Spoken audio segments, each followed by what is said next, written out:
In lies we believe. That is the topic which we are going to see in the episode 13 of our life series. So we always believe in lies. Since childhood, we had been made to believe in some lies, and we have listened to these lies for so long that seem to be true for us. We will go through a psychological study by Dr. De Paulo. I'll quote: "For most of us, lying is part of everyday life rather than an extraordinary event. Self-centered lies are told to protect or enhance the liars psychologically or to protect or promote the liar's interests. Other oriented lies are the complement of self-centered lies. They are also told for the reason of psychological protection or advantage.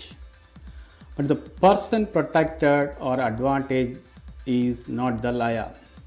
People who tell many lies are in fact more manipulative and irresponsible than the people who tell few lies. The people they also care deeply about what other people think of them, and they are more extroverted. The extroverted people who care more about what others think, they tell more lies in order to give a good impression to others. The lies regarded as most serious ones are often told to conceal matters, if revealed, that could endanger the liar's reputation and livelihood. People lie about their feelings and opinions, actions, plans, whereabouts, knowledge, achievements, and failings. Then explanations for their behaviors and facts and personal possessions. We will see an incident which happened in the USA in 1996 about Michael Burda. He is a top Navy officer, and General Michael Burda committed suicide in May 16th, 1996. He rose from the level of an enlisted Navy man to the admiral, then to level of chief of naval operations in US Navy. He committed suicide. His lies killed him because there was a news doubting the veracity of some of his medals. So the lies killed him. He committed suicide thinking that the truth will be revealed about all of his medals and some of his life could be found out. So he committed suicide. This is what happens. We see this story as many stories which happen around us every day. Truth is accessible to all of us, and real life is available to anyone who is willing to dedicate himself to truth. Truth is always available, and it is available to anyone who is willing to dedicate himself to truth. Just because we believed in a lie for a long time does not make it true. If you believe in a lie for a long time, that does not make it true. A lie remains a lie. Just because we are in the habit of believing in the lie does not make it true. Simply because the lie is second nature to us does not make it true. Let us see what Dr. Chris Thurman says in The Lies We Believe, in his book, The Lies We Believe. Let me quote: "We believe in so many lies about ourselves. We believe we are hopeless, that we can never change, that things will never change, that nothing we do matters, and that we don't deserve love or goodness or justice or dignity or a million other things. We are trapped by the lies we tell ourselves and the lies that others tell us. Nothing is so easy as to deceive oneself for what we wish we readily believe. That is by Demosthenes. Demosthenes says, nothing is so easy as to deceive oneself for what we wish we readily believe. So we believe in what we want to believe. That is the meaning of it. Some of the personal and public lies which we believe I have listed here. But for detailed study, please read this book, Personal Lies. 1. I must be perfect. 2. I must have everyone's love and approval. It is easier to avoid problems when we face them. 3.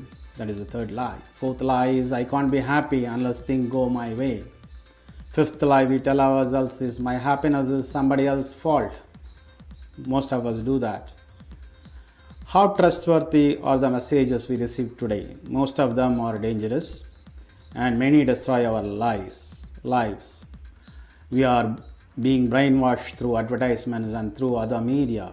It is similar to frog and water. That is, if you drop, you must have heard the story many times. If you drop a frog into hot water, it will immediately jump out. It will feel the pain and jump out. But if you heat it slowly, drop it into a normal water, then heat it slowly, then over a period of time, it will die. It may not feel the heat. It will, if you slowly incremental changes are not felt by it, and then it dies. And the lies, public lies are like that. And what are the common public lies? Mostly told by politicians and of course the society. 1. You can have it all. Second lie is my worth is determined by my performance. Your performance does not always determine your worth because performance are dependent on so many factors. Third is life should be easy. No, it is not going to be easy. This is a modern day problem. No, everybody thinks life should be easy. It is easy for others. It should be easy for me. I don't need to work hard. That is a lie. No, it may not be easy for you. Then life should be fair. That is the fourth lie. No, life is not going to be fair to you. People are going to cheat you. People are going to deceive you. They are going to talk behind your back. They are going to trap you. That is going to happen. That is a practical life. So if you think life should be fair to you, no, that is not going to happen. And fifth lie is you need not wait for what you want. You get it immediately. That is another modern day curse. We think that we get everything easily, immediately. No, that may not happen always. It is not like ordering a food in a Swiggy, just you get it in half an hour, or a pizza in half an hour. No, that may not happen. You may have to work through your desires, your goals. So you may not get it immediately. Sixth lie is people are basically good. Another lie we believe is that people, or at least your friends or your close relatives, they are going to be good. No, that may not happen. But how do people easily believe in lies than truth? Why do people believe in this truth? No, many times we come across we have been cheated, but still we believe in lies rather than truth. Why do some misinformation stick in the public consciousness? Researchers at the University of Western Australia who noted several instances of misinformation such as childhood vaccines cause autism, global warming is a hoax, and say that rejecting this misinformation requires more cognitive effort. People have to think, find what is right and wrong. It requires an effort. So simply accepting these lies as true requires no effort. So that is why people believe in those lies. The new study led by psychologists Dr. Stephen Lewandowski, Ulrich Ecker, highlights the cognitive factors that make certain pieces of misinformation stick and identifies several strategies for setting the record straight. These researchers have come up with several strategies which could set the record straight. But misinformation generally stick rather than truth. It easily sticks to the minds of people. When it conforms to our political, religious, and social point of view, our beliefs, political, religious, or social point of view, when that is reinforced by a lie, then that sticks. Because of this, ideology and personal worldviews can be especially difficult obstacles to overcome.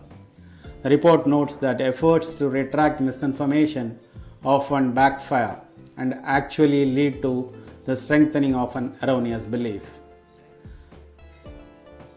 I'll tell a Sufi story here, the heart donkey. Here, the Sufi story tells about a donkey, but in the end you have to realize that donkey is equated with heart, your heart. There was a man in Turkey, the story goes like this, who was traveling with his favorite donkey, a faithful companion for years and an animal very close to his heart. At the end of a hard day on the road, he came to an inn and decided to rest there for the night. No sooner than he had taken off the saddlebags than a youth working for the inn, the hotel, came out to greet him.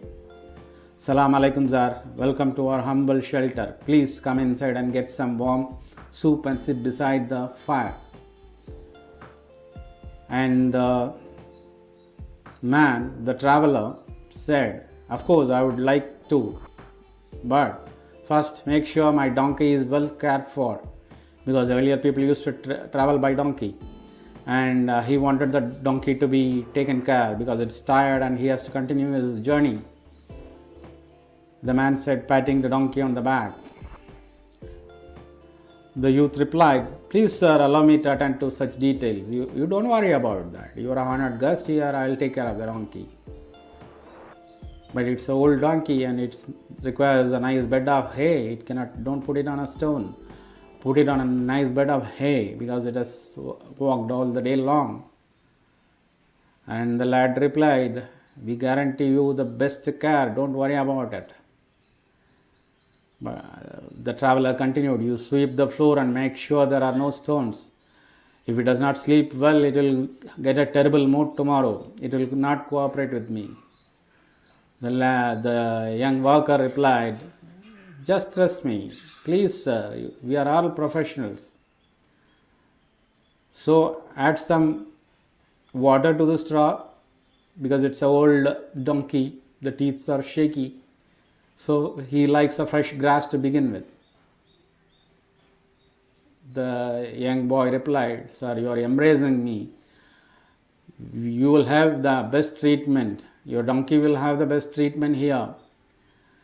We will give him a gentle rub on the spine. Don't worry about it. He will be in a good mood tomorrow. So leave everything to me. So the old man was very much satisfied with the reply given by the young worker. So he went inside the inn, freshened up himself, got a fine dinner. He was sitting by the fire and a comfortable bed. But the youth went. The youth's job was over. He went to the next room and started playing nearby den and started playing cards. The old man could not sleep. He was thinking his donkey was not being taken care of. This thought would not leave him to sleep peacefully. So he got up and after some time and walked down the stable and checked his donkey. His donkey was in a condition in which he feared it would happen. It would be put to. It was cold, it was hungry, and it was dying of thirst. There was no water, there was no hay, there was no food. It was lying on the floor, on a cold floor, very cold floor. It was hungry because nothing was given to eat, and there was no water. It could not even drink water. It was thirsty. The donkey was feeling thirsty. So Rumi sums up the story by saying, the world is full of those who say whatever is necessary to get their way. They will tell you, we will do everything to take care of you. That is their way, just to get their way, to hook up you. But when looking after your heart, donkey, that is like the donkey, you take care of your heart. You have to take care of it. It is entirely up to you. You are the real keeper of your heart. Others will promise you so many things, but once they get their way, they are not going to take care. So no one knows our feelings, no one knows better than us what we really need, and the value of trusting our intuition and taking care of our heart is really our own job. That is the conclusion by Rumi. And there is another story to put into the right perspective how we believe in lies. We have seen one story, Sufi story. We will see another Zen story about unholy lies. There was an abbot in a monastery. He liked a specific type of sweets, and there were a lot of young monks, kids, who were put up in the monastery to become a monk. So since he liked these sweets and there were many kids, he was afraid the young monks, the kids, will ask, every kid likes sweets, the monk kids also will take up his sweets. But he had this habit which he could not renounce. He wanted to keep the sweets for himself. So he purchases sweets, keeps it in a secret place in his cupboard, in his room. And he told the children, no, this sweet is a sweet which can be taken by adults only. If young kids take it up, you will become unhealthy and it will harm you. You may become sick and you may even die. So don't take this search for sweets in my room. So all the disciples, most of the disciples at least, kids were afraid of it, and they were quiet. They did not bother going to his room or taking up the sweet. But one kid named Ikiyu was clever and cunning. He told others, I have never heard of a sweet which is harmful to kids and good for adults. That must be a lie. So we will try it out. So he went to the abbot's room when he was not there, picked up the sweet and ate it. It was so good. So he not only ate it, he ate many sweets and gave it to others also. Soon the jar was empty. So he devised a plan to tell the abbot. When the abbot, he threw down an expensive vase in the abbot's room, which broke into pieces. So once the abbot came and asked about the sweets and the vase, Ikiyu replied, Master, I was cleaning the room actually, and the vase fell down and it broke into pieces. So I thought, I have done so much of wrong. I have harmed this vase which is going to upset my master. So I will commit suicide. With that thought, I have taken the sweet and I was not dying. So I ate more and more sweet, but I did not die. So I did not die. I am here. The master could not say anything because he told a lie, and the same lie is repeated to him. This is just a story for you to enjoy and think about. The master could only pardon Ikiyu. That is how we lie in our life, for small things to big things. We will repeat a sentence from Bible. This is King James Bible, Cambridge edition, Psalm 52:3. It's told, just to quote it, and they will deceive everyone his neighbor and will not speak the truth. They have taught their tongue to speak lies and weary themselves to commit iniquity. I'll repeat again. And they will deceive everyone his neighbor and will not speak the truth. They have taught their tongue to speak lies and weary themselves to commit iniquity. That is a quote from Bible, Psalm 52:3. You will love evil rather than good, falsehood rather than speaking truth. You will love evil rather than good, falsehood rather than speaking the truth. So with this, we will conclude this part of the episode on life. In lies we believe. This is also, like everything in life is important, this is also important. We believe in lies, not the truth, because lies are easier to believe. We need not think about anything, we have to just believe somebody, but it is going to affect us, it is going to affect the society. With this, we are concluding this part. Please subscribe to my channel. Thank you.